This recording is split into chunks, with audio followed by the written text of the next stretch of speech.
For the next pattern, we're going to be showing you a windmill to the right. So the idea is we're starting with the basic. 1, 2, 3, 4. The lady goes into a cross, but the man stays and keeps his right foot behind. Now from here, Melina's going to take 2 steps around me. 1, 2. And now she's going to swivel and have her back. 1, 2. And now we go into ochos, and then into 3 steps, and side close. So we'll do it from this angle, starting with the basic, and 1, 2, 3, side close.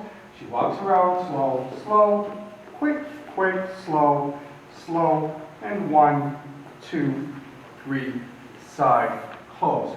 All I do is when I'm here, is I just pivot on the spot and come back around to face my partner. And in essence, I let her momentum take me around.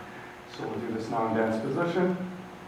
Slow, slow, slow, slow, slow, slow, slow, quick, quick, slow, slow, and 1, 2, 3, side, close.